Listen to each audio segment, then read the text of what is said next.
Well, hello and welcome back, my friend. And this week I'm joined by Ryan Christensen. Sometimes you can fight a battle and not understand what it is that you're fighting. And Ryan's got that thing as well at 48, discovering, hey, I've got these things that I'm facing and they make up who you are. They can be both a challenge, but they can also be a strength in other areas.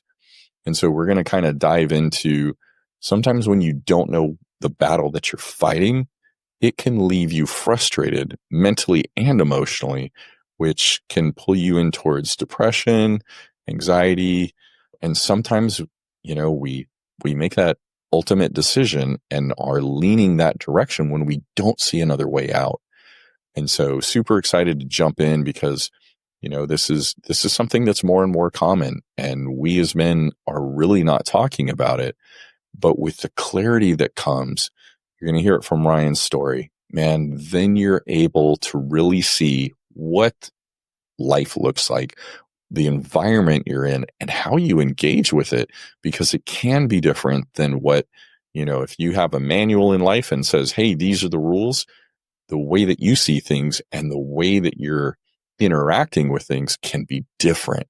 So really excited to jump in with Ryan here and kind of get a picture of how we can determine what the landscape looks like, and then how to then let that impact our worth and our value and how we see ourselves as well. So Ryan, how are you doing today, my friend?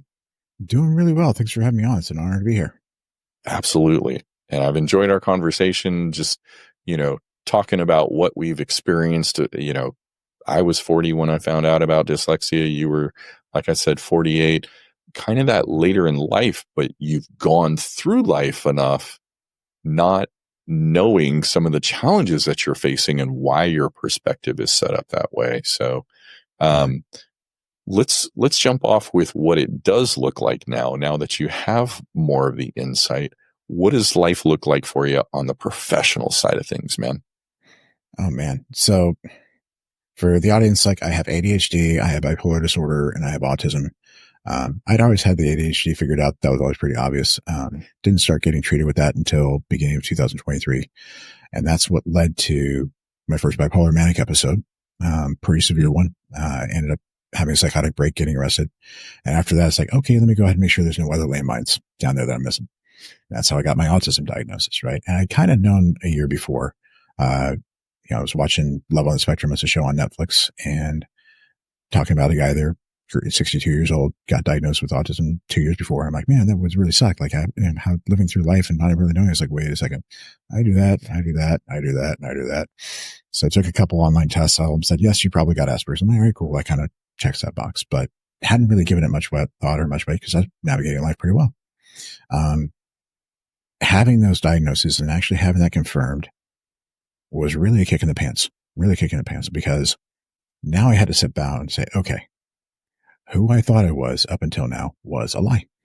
I was wrong in some really big ways, It's like, okay, cool. So now what does this mean? I have to go back and look back at my life from this different angle. Okay, why was I doing this? Oh, this was a compensation for this. Oh, this is why this didn't work. Oh, this is me being this is my bipolar stuff, running wild, right? Okay, great. This is why I couldn't, all my professional networking and office politics stuff was so bad, because I'm bipolar and you get me frustrated and I'm popping off, just all these kinds of things. It's like, oh, no wonder I wasn't really particularly good at being a Marine or being an airman, because that is not the environment for someone who's autistic or bipolar. That's not the space, right? Oh, no wonder all of my relationships were a complete mess. Check. Undiagnosed, unmedicated, serious mental health issues. Of course, that's going to go messy, right? But on the back of it, after I'm doing that, I'm kind of at the same time figuring out this medication of bipolar. It's like, okay, great. So, who am I then? That's a really interesting question. It's like, who am I? It's like, well, I don't know. And the thing that I really kind of realized is, one of the things I talk about with my clients is what part of you is you? You got your conscious mind, your rational mind, your instinctive mind, your emotional mind. You got your neurochemistry, you got your physical body. You start getting a little more esoteric. You talk about having an emotional body, all that somatic work, having an energetic body, astral, you got your soul. It's like, okay, what of that is you? Right? People say, wait, what is this? Okay, well, to me, I'm all of that, probably more. If that's the case, then there's no actual way for me to understand and comprehend the totality of what that is. So if it's not possible for me to, then maybe you should stop asking the question. Right? If it's impossible, then that's that's not it, right? But you still have to figure out how to navigate life. And what I kind of understood later on was like, okay, every organ in your body has a different function. Every structure in your brain has a different function. And all it needs to understand the world and reality and everything else to the extent necessary to do its job. Same thing with the self. All these different aspects only really needed to understand the totality of self to the extent necessary to its job, which means on every level, you know exactly what you are. You know all of it. Consciousness doesn't really need to know a whole lot because it only has two jobs. Point the direction. I want to go that way. And be the witness of my experience. Watch the movie of my life play out in real time. If I decide to go get groceries, I make that decision. Magic happens. My job's done. Right? My job's done. I just get to watch the show. Okay, great. So maybe I just be me and do what comes natural. Right? I'm built the way I am. I am who I am. I'm exactly who I am. I don't have to worry. I got people to handle that. If I need to know, it'll let me know. Right? But that partly came from doing a lot of deep work and building that bridge again with my unconscious mind, clearing out all that junk, clearing out all the bad beliefs, and building that team back up the way I needed to so I could actually trust myself on both ends. Right? Because part of the thing that happens is when we've got that friction with ourselves, our mind doesn't trust us and we don't trust our mind. That makes it really hard because it means it can't trust your judgment and it can't let you play and it can't listen, can't let you lead. That's what causes all the problem is not being able to trust yourself on all those different levels, having that friction, not understanding.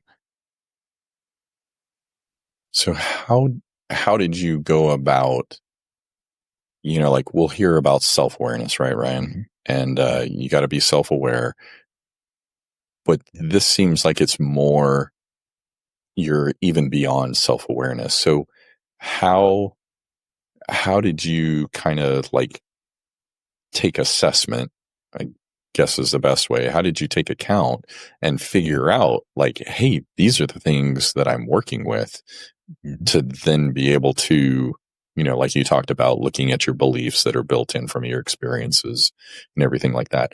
What was the first step in figuring out like, hey, this is what I'm facing? Well, fundamentally, it was interesting because I actually did all the work to like fix everything before I figured out I was bipolar autistic. So by the time that definition came around, I was like, oh, okay, cool. Like this just fits in, check. I'm good to go. Right. So I didn't have to do the work afterwards. I'd actually done the work before to clear out those beliefs. And then it was just fitting these new information into that existing framework. Right. Okay. But it really kind of started like autistic world doesn't work for me. Same way it does everybody else. The rules are not the same. Grew up in Kansas, 70s, 80s. Nobody had any idea what the heck was wrong with me. Nobody could help me.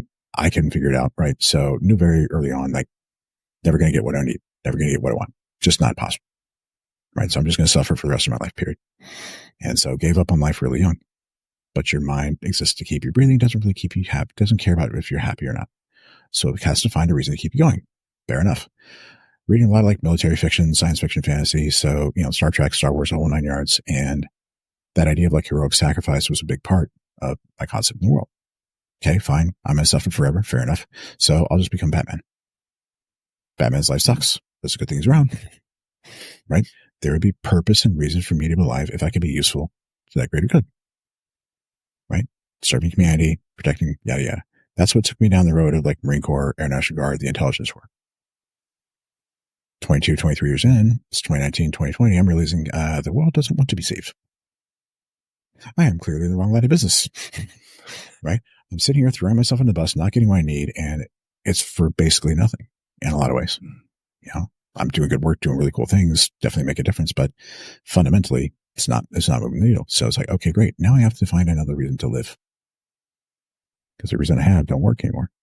And that's really kind of what started me down that road. It's like, okay, this isn't working. Let me start working with people one-on-one. I was in some coaching groups trying to figure out dating again after my second divorce. Stuff is just simply not working.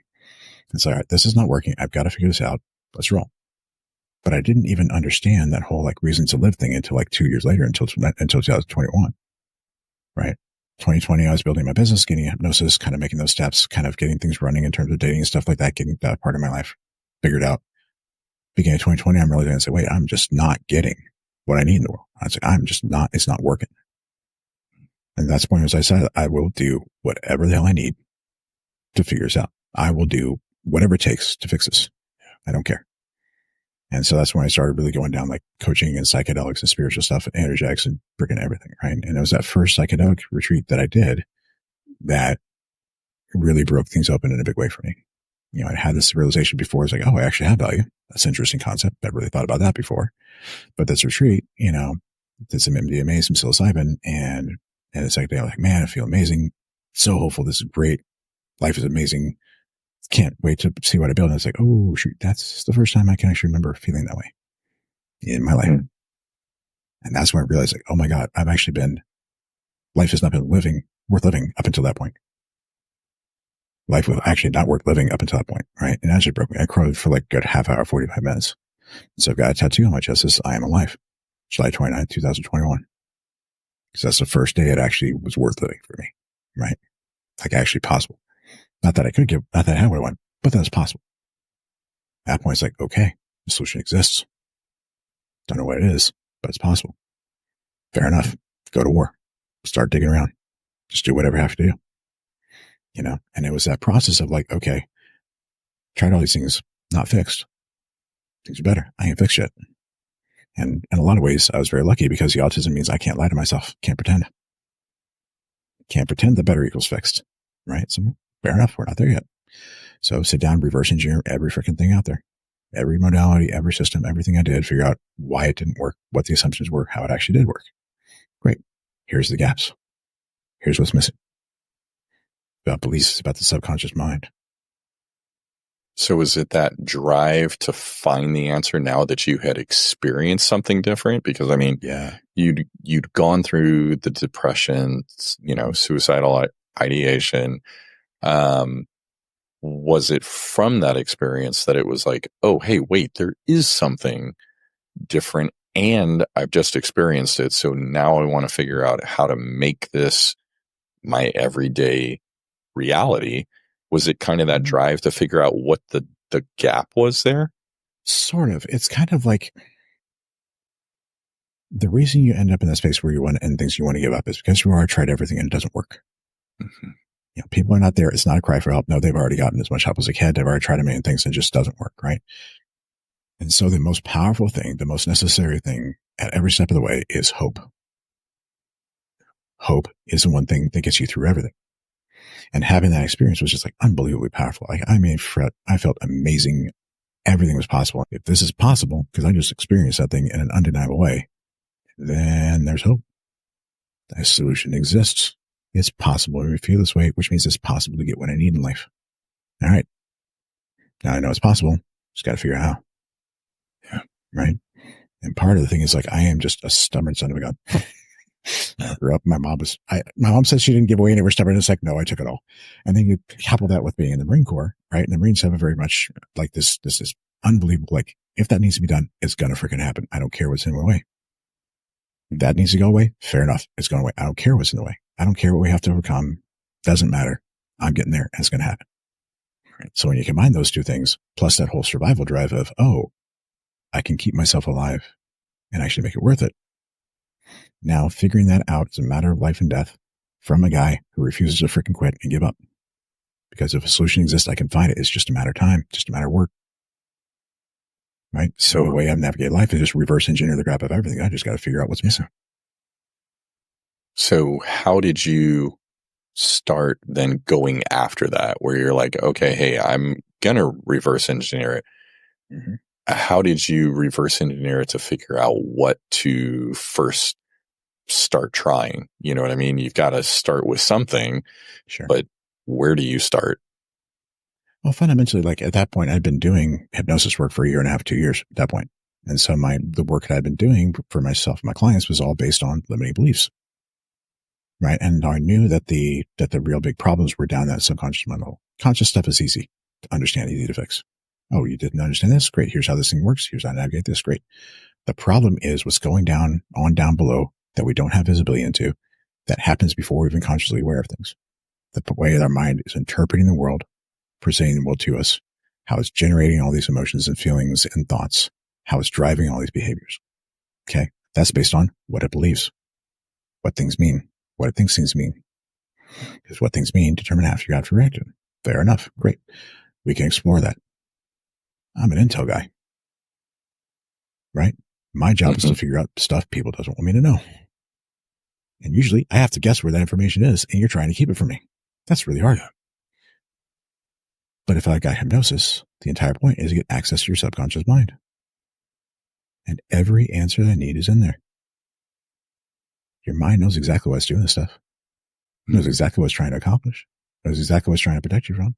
It knows exactly why it came to be that was necessary. There's nothing to figure out. There's no mystery. The answer's right there. I just got to figure out how to ask the right questions. Because if I can ask the right questions, yeah, go ahead.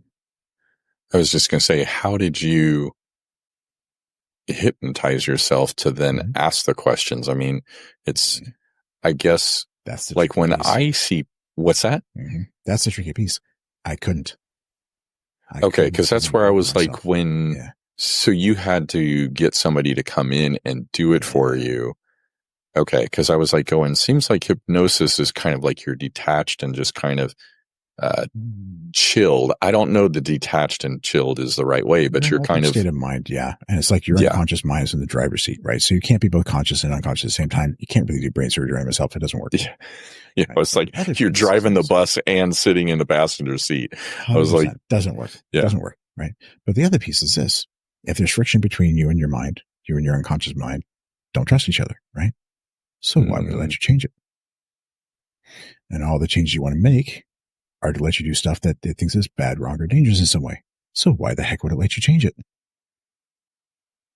Why it's so hard to do all that stuff? Why? Because it ain't going to let you. Why? Because it thinks it's doing the right thing. In a lot of ways it is, based on how it understands stuff, based on a larger perspective.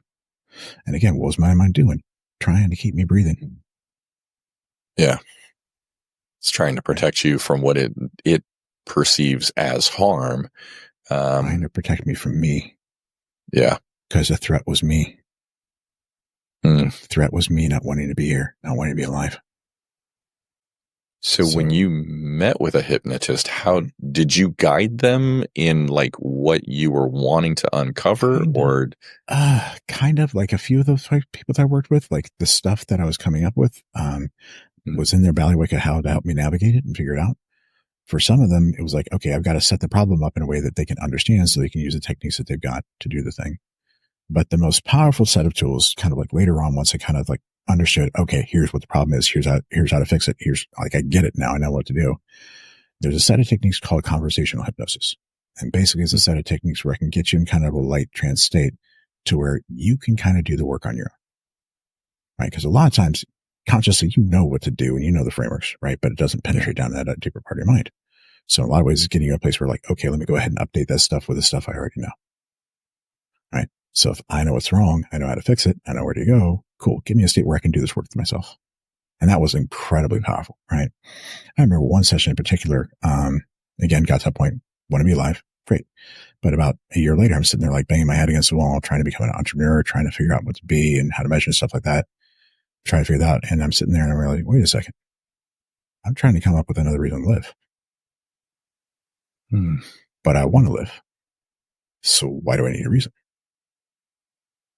And it hit me as like, wait a second. I don't have to justify my existence anymore.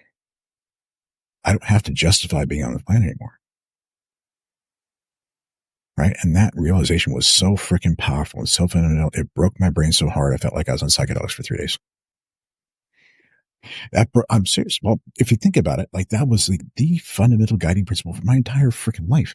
That was the one biggest possible thing that my mind had to accomplish every single day. Give myself a reason to live. It wasn't necessary anymore, which means this entire structure is now wrong. So it's got to go away. Yeah. Which means my brain now has to reformulate its entire freaking approach to everything based on this new idea of like, oh, I don't have to do that anymore. Great. So it's got to do a lot of work to do that. Right? Psychedelics, you're in that altered state. You got that neuroplasticity. Hypnosis, you're in that altered state. You got the neuroplasticity. But your brain's got to do a lot of stuff. So I'm like, I'm just not going to do anything major. I'm going to sit around and watch Netflix for a couple of days and eat some pizza. I'm not doing it right. It's like, something's going on. I'm just going to let it do its thing because I don't need it to understand because there's no possible way for me to understand, but give the space for it to do its work. And, after that, a couple more experiences, I pretty much passed everything, and over the time, like I'm understanding more about kind of emotions and how they work and how to play with that, understanding worth and self-esteem in some new ways. And then The whole journey through the bipolar episode taught me a lot about free will and how your mind can manipulate and play with you, kind of shape you, right? Because if emotions are pain, they're pain and pleasure. That means it's got a carrot and stick and you use to guide you and manipulate your decision making. Right? Yeah. So it's a whole different story to play with. Yeah. Whole different thing. Whole different kettle fish. Yeah. So one thing that I've heard from guys when they don't necessarily understand what's driving them, right? And they've forgotten stuff is like, hey, Ryan, you know, I don't know that I want to unbury what I buried and, you know, dig up those memories and those things that are driving you. The thing is, they're driving us. It's beneficial to us. What do you tell those guys? Because whether it's conscious or unconscious, we're being driven. Number one, I can understand not wanting to go back there. Again, emotions are pain. Been through a lot of negative emotion, massive pain. You're built to avoid pain. Yes. It's how things work, right? And when you've had that level of heavy negative experience early in life, especially, your mind begins to interpret that emotional pain as physical pain as a threat to your survival. Threat to your physical survival. Because in a lot of ways, it is. Right? It really is. So now it has to guide you and essentially keep you away from situations that would push that emotional button. Right? Great. So now there's all this stuff you can't engage with and can't go play with because it's too painful. Yeah. Right? Just too painful. Yeah. Right? So here's the deal. If you're being driven by pain, your mind has got to stick it to beat with you and say, keep on going that way. Right? Which means you don't actually get to live a full life. You're stuck on that treadmill, chasing the thing. Goal after goal after goal, build, and you never actually get what you need. Don't have satisfaction. You don't actually get to live life, right? What happens is we usually get to a place where it's like, okay, wait a second. I'm checking all the boxes. I got the car and the job and the house and the girl. Why the hell do I feel the way I feel? Yeah. I'm supposed to feel good. I do not feel good. And that's the point where you should start looking for answers because stuff doesn't make sense. It ain't working this way it's supposed to. It's supposed to work this way. It don't work that way. How does it work? And at that point, it's like, okay, you make the decision of I will face what I need to in order to figure it out because I have to. Right. So how do you take somebody through that when it's like they are stuck on that? I mean, I almost see it as like this Oregon Trail, you know, kind of rut where it's like you can't escape. You think you're on the right path. It doesn't feel right, but it's like you've been told, hey, this is the path you should go to experience euphoria and the life of your dreams. But yet there's that disconnect. How do you get somebody out of that rut to then see, hey, no, there's actually this other route that you can be on that's actually more aligned with who you are and what you're wanting? It's actually frighteningly simple. Frighteningly simple. Okay. Fundamentally, the place I get my clients to is a place where there's nothing wrong with me. There never was. There's nothing here that never was. Good enough as I am, deserve whatever I choose. Don't have to prove it to anybody and even myself. Right? That's fundamentally where you want to be. Can you say those four again? Yeah, sure. There's nothing wrong with me and there never was. There's nothing to heal and there never was. I'm good enough as I am to deserve whatever I choose. And I don't have to prove it to anybody, not even myself. Right? Here's what that trap is. Talking in my book about two different traps, the cage and the treadmill. Cage is easy to see. Not able to go out after what you want. Stuck. Mediocre. Right? Everything worth living is on the outside. Boxed in by the pain. Fair enough. The treadmill's much trickier. Much trickier. Because it's got that thing you're saying. Right? You've got this Batman origin story. Right? And you found a way out. You found a way out. You got something, some way to get yourself the heck out of that situation. Academics, athletics, business, military. Right? Get me out. Right? So you found a way. Aha. Now I have a thing to get me out. And you're good at it. You like it. You're getting rewarded for it. You're getting everything society says you should be. So there's no indication that anything's wrong. Except that little voice inside. That's why it's such an insidious trap. But the trick to recognize that is you can't take your foot off the gas. Because if you do, all them journalists and demons catch up to you. Keep on chasing that carrot or you get the stick. So it's almost like you're you're trying to escape Gotham, but you've got all the underworld chasing you. So if you rest, you're going to get caught. Is that accurate? 100%. Because the thing you're running from is in your head. How are you supposed to get away from the stuff in your head? You can't. Medicate. Right. Exactly. So what do you do? Okay, crap. Now I'm stuck in this place where it's like, now I understand that I'm trapped. What do I do? Perfect. Wonderful. That's actually the easiest space to be, because now you understand there's a problem. You're willing to face it. The hardest part of work is to be willing to face and accept the things about yourself you don't think are true, don't want to be true, that you don't like. Okay. And the trick there is we're seeing the world through two different lenses simultaneously at all times. Rational and emotional, left and right brain. Okay. Rational mind, familiar with it. Everybody knows how things works. Your emotional mind is looking at patterns over time. There's a run through things. It's looking at the forest rather than the trees. Okay. Right. Different perspective, different tools, which means that both of these things are true and correct at all times, even if they're different. I don't feel like I'm good enough. Why? Because from that perspective, you ain't. Even if you prove yourself right. And that's what the treadmill is. I don't like who I am. I don't think I'm good enough. I don't think I deserve. I don't think there's something wrong with me. Great. How do I prove that wrong? How do I prove that feeling wrong? Got to find a way to prove it wrong. But your unconscious mind judges true or false based on what our beliefs. So if the belief is, I'm not good enough, there's no way to succeed your way out of it. Can't prove it wrong. So from what I've experienced and I've seen other guys go through, it's almost like you'll self-sabotage to prove those beliefs correct. How are you, through like hypnosis, helping yourself to be aware of it, to then be like, no, I'm not going to self-sabotage. Instead, I'm going to prove the alternate case, right? So I believe that every time I try something, I fail. So instead, you're working to prove when I start something, I succeed. How are you impacting that on a subconscious level? Well, first thing to recognize is if you're trying to prove something to yourself, you don't believe it's true. The only things we have to prove are things we don't believe are true. So by saying, I can find ways to prove, you already don't believe that, right? The problem is we're looking at things from a very left brain perspective. Individual issues, individual problems, individual events, individual traumas. I see this thing here right in front of my face. Perfect. Which means we're not seeing the forest. We're not looking at the emotional construction, right? So first things first, like, okay, back up. Look at the pattern over time. What is the narrative that's been running through your life? Because that's true on that emotional level, right? And the thing about hypnosis is, again, all the answers are in the back of your head. We don't have to guess. It knows exactly how that came from. You got to ask the question the right way. Great. You're not allowing yourself to succeed in living life as kind of a general concept. Great. What problem are you trying to solve by doing that? Because there's no such thing as self-sabotage. It doesn't exist. You're not getting what you want, you're getting what you need. Right? We're judging ours. I consciously chose this. Great. That's one aspect of self. You're much more than that. There's other parts you have different needs. I want to live a good life.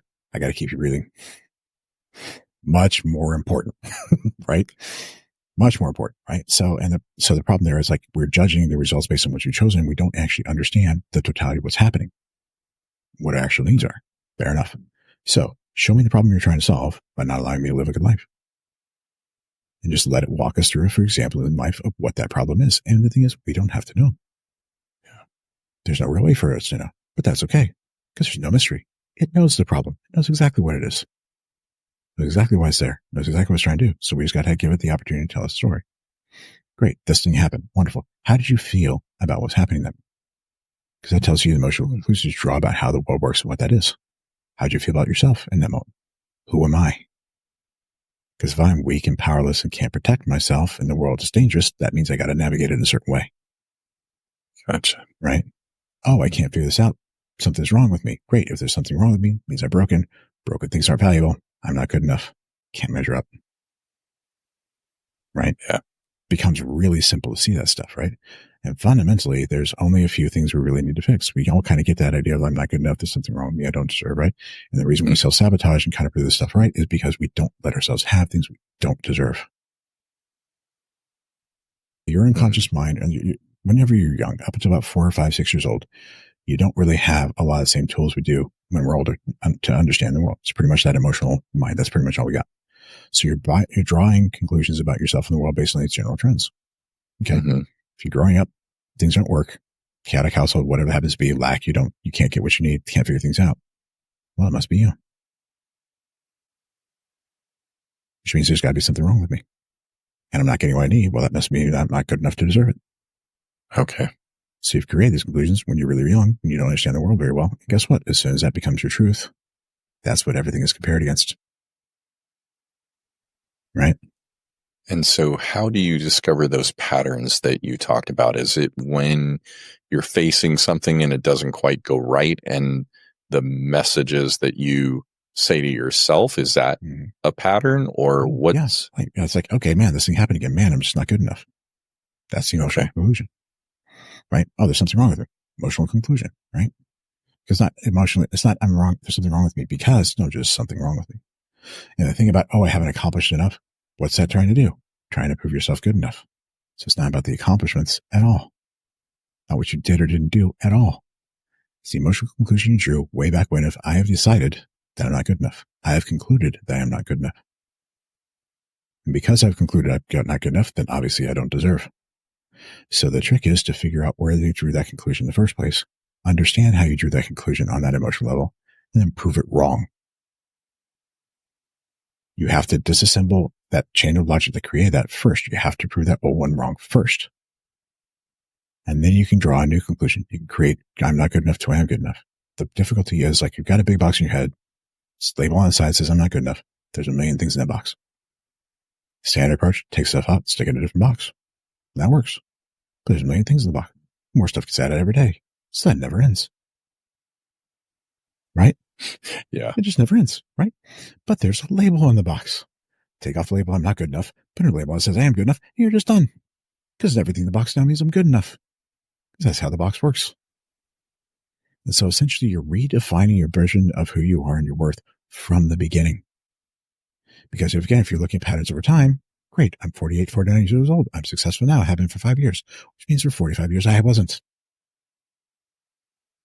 10% of my life I'm good enough, which means the other 90% I ain't. And if you're looking at trends over time, weight of evidence is not good enough. So you've got to change it from the beginning forward. But the beautiful thing is, once you do that, you've rewritten the story of your entire life from that different perspective. You've always been good enough. You've always deserved. Just wasn't available for you. Couldn't figure it out. It's not a matter of me. Don't need to fix this. How do I navigate that? How do I get what I need out there? Can't change the fact that I'm autistic. Can't change the fact that I'm bipolar. Can't change the fact that I'm ADHD. Can't. It's just, that stuff is wired. Nothing I can do about that. Given how I'm wired, everything's working exactly how it should. So how do I need to navigate that as a result of this?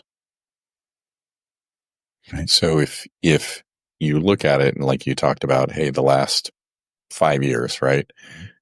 You've been a success. If you don't change the beginning from that point backwards, are you still left looking at it as like the other shoe is going to fall and you're just waiting for things to go back to what the truth is about, yourself? Is that kind of where it leaves you if you don't do that work? Kind of, yeah. It leaves you with the conclusion is still the same if I'm not good enough, because for 90% of my life, I was. Right. And because we're looking at trends over time, weight of evidence is not good enough. But the other piece is this. It's an incredibly fragile place to be. Because what happens if your business goes under? You're an athlete, you blow out your knee. Career's over. Now what? That was the one thing you were using to prove that you were good enough, and now you don't have anymore. Oops. Yeah, unexpected things do happen. Yeah. And you see it all the time. Guys get out of the athletics, they just fall apart. Out of the military, fall apart. Got an entrepreneur really well, his business goes down, falls apart. See it all the time. Because that was the one thing they were using to justify and keep themselves going. So how long does it take to be able to say, like, okay, it wasn't me that's broken. It was the environment or the situation or the person that I was in, relationship with. That part was broken. How long does it take from realizing that stuff and then to see like it manifest in your life differently, to play out where you're not believing those things? Ridiculously fast. Okay. I can take some, again, nothing wrong with me, never was. Nothing healed, never was. Emotions are longer and longer pain. They don't come from emotional wounds. Yeah. So there's nothing to heal, never was. If you're not thinking it's busted, there's nothing to fix, there never was. Right? Poof, right there. 90% of the stuff is done. Oh, by the way, you need to fix yourself or you need to heal yourself. That means you're broken. Can broken things be valuable? Not really. How you supposed to have healthy self-esteem if you're broken, right? So now we can create healthy self-esteem. We can create value. We got to do it in a way that doesn't have to be measured, because you're measuring. The answer could always be not enough. I got 5 minutes. He's got 10. I can lift 350. He can lift 400, right? Yeah. And so since there's only a few things we really need to correct, really need to fix, it doesn't really take long. Then the fear of, hey, I don't want to open Pandora's box is a moot point, because it's like you're not uncovering all that stuff. You're just changing the labels, right? Yeah, basically, like you're using these events in time to tell the story of a problem you're trying to solve. Tell a story about the conclusions true about yourself in the world. Okay. Which means we don't have to feel it and re-experience it, because the emotional experience isn't necessary. It's a story, right? It's the conclusions, right? But the other piece is like, look, everything that's down there, yes, you're scary. You're scared of it because you've already seen some other stuff and like, oh my God, if I remember this, like what else is down there? Right. And it's entirely possible that yes, your mind is protecting you from stuff, right? I've had clients who realize, oh my God, I was sexually abused. Didn't remember it because it wasn't safe for them to know that, right? But their mind, their life had been shaped by that, right? Cool. So your mind will show you what's safe, whatever you actually need to understand and what you need, what you can handle. So it's not going to show you anything you can't handle. Why? Because it's been protecting you the whole time anyway. But sometimes you need that piece of information to really make things work, and that's fine. But here's the other thing. You've already survived it. Yeah. It's already done as much damage as it possibly can. What else is going to happen, right? Yeah. The worst that's going to happen is you're going to understand why things are the way they are, which is exactly what you want in the first place. So the worst possible case scenario is you get exactly what you want, which is understanding. Right. And sometimes you got to have these conversations ahead of time. Like there's one guy that I was working with recently. He'd been abused all his entire life. Right. And had gone to psychologist, done a lot of work, really gotten nowhere. Came in, was really wanting to do the work. Couldn't get anywhere. Couldn't go see anything. So it took about like 6 sessions of just like working with this guy and playing with stuff and trying to like figure out like what's in the way, what you're afraid of, and kind of navigating all this stuff to the point where he could go down there and take a look at the stuff he needed to. But as soon as we got there, 1 through 3 sessions, boom, we're done. But sometimes it takes a lot of work to get you there, which is why I don't do things by sessions. You sign up with me. I get you a particular point. I don't care how many sessions we need to do. I don't care what it takes. Don't care what we got to do. We will get you here. This is what you've asked me to do. Marine Corps. I have an objective. I will drag you there. I will drag you there if I kick and scream if I have to, right? But fundamentally, you've asked me to do that. So it's just, you've already made the decision. It's just a matter of doing the work, right? And making the decision is the most important piece of that. It's actually the hardest thing is making that decision to do it. Yeah. And it's interesting. Sometimes as you're talking about this with a client, it's like, I'm thinking about like the whole thing with, like the Minotaur in the maze, just how our mind will protect us. Oh, man. Yeah. God, and it's so good at it and is doing it in our best interest in the best possible way it can. So it gives us everything it can. Everything is safe. Right. So it's doing, and the beautiful thing is like this. If you could have done it any better in any other way, you would have. Yeah. So fundamentally, you got it right all along to the best extent you could. Right. And you're still breathing. So you got it right to that extent. Right. So fundamentally, all the mistakes you made is like, okay, doing the best I could. Okay. Now I understand why that was the best I could. Now I understand why that was necessary. So it's a lot easier to accept it, a lot easier to forgive yourself for it. Right. And when you can understand, accept, forgive, and integrate all those different parts of yourself, then you don't have to judge yourself anymore. Yeah. You don't have to be afraid of any parts of yourself anymore, which means you get to actually be you, who you truly are. You don't have to wear a mask anymore. And the beautiful thing about that is when you're wearing a mask, the world can only give you what the person you're pretending to be wants and needs. So even if you get it right, even if you act it really, really well, you don't get what you need. So even when you win, you lose. Yeah. The only way to really get what you want in life is to show the world who you really are and what you really need. But that means it has to be okay to be who you really are. Yeah. Stepping out in that vulnerable state. Yeah. Dude, Ryan, I really appreciate that. That is super powerful because Thank it's like, how many times do we hold back because we're afraid who we are and what we offer isn't enough, or it will be, rejected by those around us. So I love the fact of, you talking about, hey, I can show up as my true and genuine self when I'm not having to battle those fears, that are subconsciously keeping me in that rut that we talked about. Yeah. Well, Ryan, how can guys connect with you outside of the podcast if they're like, hey, I want to reach out and get more info on this? Outstanding. So first place, I wrote a book called Winner Peace, How to End Inner Conflict, Make Success Inevitable. It will take you through this process that I talked about to get you to that place where that is your core belief set. Nothing wrong with me, nothing to heal, good enough, don't have to prove it. To the extent that a book can, right? Now, obviously, book can only take you so far, right? But a lot of times that's going to move you in the right direction in a big, big way, right? Because it's designed to help you start reframing a lot of stuff that you're struggling with. Once you're ready to really dive in, my website is www.ryanthehypnotist.com. For free 45-minute consultations, come in, sit down, take a look at your life, what's been going on. I'll show you what's been going on and why things are the way they are, so you actually understand what's been happening. And that's really valuable in itself. And then we can talk about how to get you where you want to be. Awesome. Ryan, I appreciate it. Thank you so much, my friend. And being able to discern what's directing us and guiding us is such a powerful tool. So thank you, Ryan. Well, you're quite welcome. It's been an absolute pleasure to be here. Thank you. My pleasure.